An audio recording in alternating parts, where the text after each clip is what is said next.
Good morning, good afternoon, good evening. This is Alan Burgos from the hashtag Walk with Lan channel. Welcome and welcome back to our channel.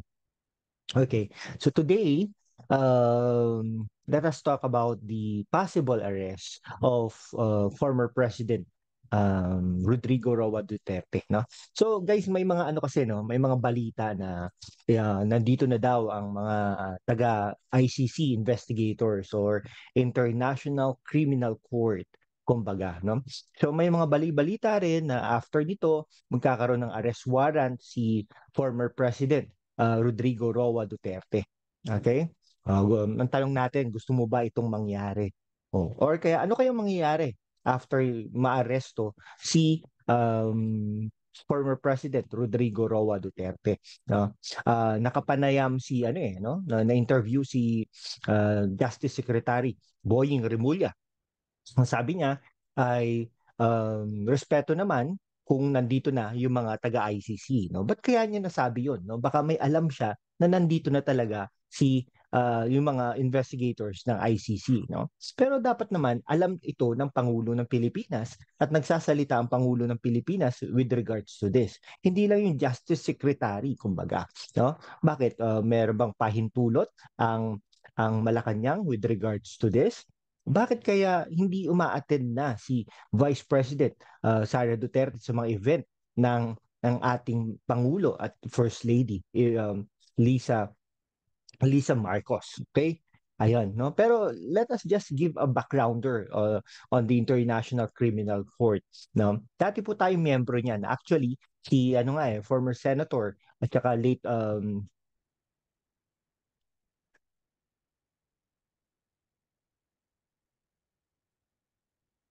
sorry po si former senator no Miriam Santiago ay ano pa nga diyan no na-nominate pa or na-elect na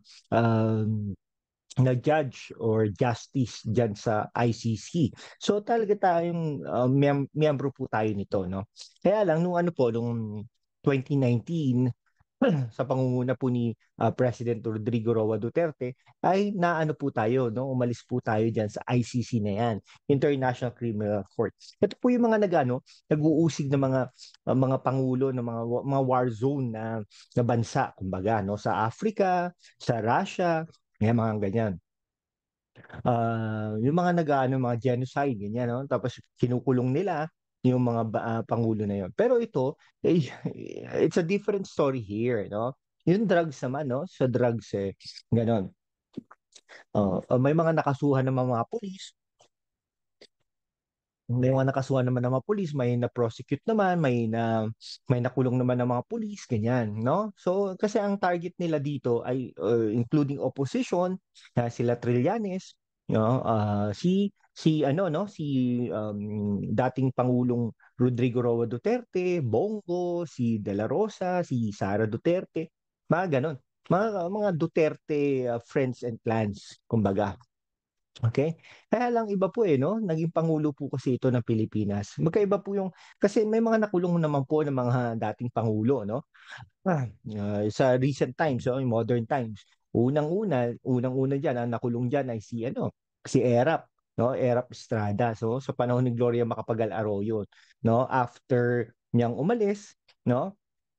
Sa Malacanang, ano yan, no? Prinosecute yan ng GMA, no? Pero syempre, sa pangunguna, I mean, yung mga pinklawad-dilawan, sila yung nagpo-push, kumbaga. No? Pero na-realize naman ni GMA na hindi pwedeng gawin ito sa dating Pangulo ng Pilipinas. Kaya po, no?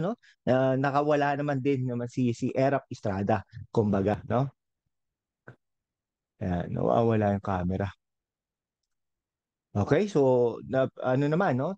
Pangalawa nung panahon ni Noynoy Aquino no, talagang pinakulong niya si GMA. Kumbaga no, si GMA no, nakawala lang hindi ko lang maalam bakit house arrest naman 'yan. Hospital arrest naman yung mga 'yan, di ba?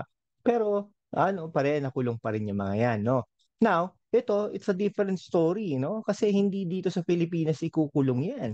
Sa ibang bansa yan. Kaya ba natin? Gusto ba natin ito? Na mangyari ito sa dating Pangulo ng Pilipinas. Kumbaga, ano naman, no, marami naman itong ginawa no, sa bansang Pilipinas. Tignan mo nga ang infrastructures natin, no? Yung build, build, build, build, no? Hindi nga niya inano, no? Pinangalan sa digong ganyan, no? Basta build, build, build, triple build, no? Yung mga recent times yan, in the past, pinapangalan nila sa kanilang mga pangalan. Pero ito hindi eh, no? Build, build, build. Maraming na build. Okay, yung drugs naman, tumahimik naman talaga ang bansa. Noong mga panahon niya, no? Takot na takot nga mga kasi nga, gano'n, no? Tapos yung mga paputok. Oh, yung mga wifi na yan, no? Something like that, no? So, ay ginawa itong taong ito, no? Kaya ba natin na nakalad na rin, no? Si Pangulong Rodrigo Roa Duterte, papuntang Switzerland ba yun o sa ibang bansa, no? Ipoposas, ganyan. Ha? Kaya ba natin? No? Tanong natin kay Pangulong Bongbong Marcos, kaya ba natin ang pamilya ni Digong ay sumuporta sa iyo, no? Except Digong, no? Kasi hindi naman siya open na sinuportahan kanya, no? Pero yung mga anak, yung mga ano, ibang panalig, ay talaga naman sinuportahan ka, Pangulo. No? So tama lang naman dapat na isukli natin sa kanila yung pang-utang na loob natin sa kanila, kumbaga, 'di ba? Maaga pa eh. Ang aga pa, bakit ganun? 'Di ba? Ay dapat magsalita ka na, no? This time around dapat magsalita na sabihin natin, tama na to. Lahat ng ICC na nandito, paalisin yan. Something like that. Okay? Kasi hindi po, ano eh, hindi po maganda, no? Pati sa Pilipinas. Ay, okay na nga eh, unity team na nga eh, nag-ano na nga eh. Tapos ngayon, i-chepera natin ang mga Duterte, i-chepera natin sila para lang sa ganitong paraan hindi po maganda, no? O pwede naman din naman, 'di ba? Hindi natin sila kakampi, pero wag na ganito, no? Ihayaan na lang natin siya. Sa bagay, tapos na naman 'yan, no? Kung wala na siya sa power, hindi naman niya magagawa yung mga ganyang bagay, 'di ba? O ayusin lang natin, Pangulo, no? Isa kang magaling na Pangulo, Bongbong Marcos, no? Binoto kita, kinampanya kita, no? So siguro hundreds of people from Bicol voted for you because I was able to convince them to vote for you. Okay? Hundreds lang naman, hindi naman thousands, no? Oh, sabi, anyway, mga taga Bicol yung mga yun. Oh. Pero hindi ko naman sinasabing ano yun, pero malaking factor yun. Pero kumbaga Pangulo, no, isang pakiusap ng isang maliit na mamayan, let it go na lang kay Pangulong Duterte, no?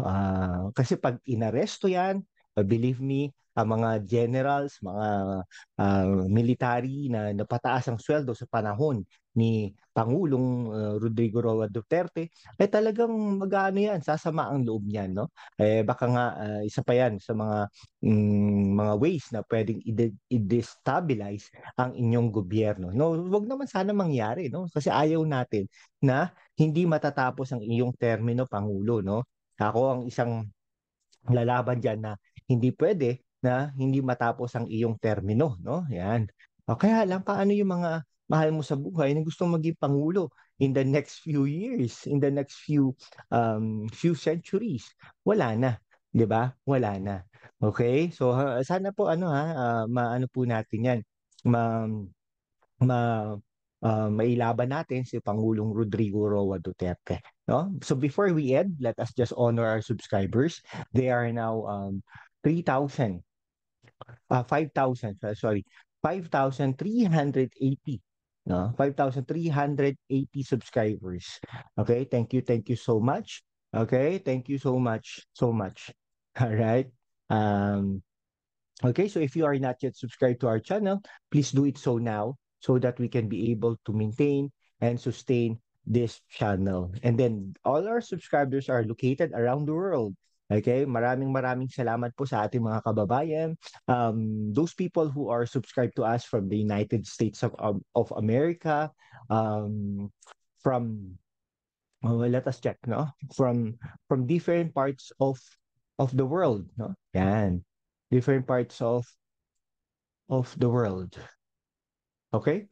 From isa-isa lang natin, no? Yeah, from the Philippines, United States of America, Canada, Saudi Arabia, Hong Kong, United Arab Emirates, Australia, Japan, Italy, United Kingdom, Qatar, Singapore, Kuwait, France, Egypt, Spain, Guam, Taiwan, Macau, Germany, Brazil, Romania, Russia, and South Africa. Thank you so much for all the help and of course for the subscription and viewing. No? So if you are not yet subscribed to our channel, please do it so now so that we can be able to maintain and sustain this channel. Thank you so much, guys, and God bless you all.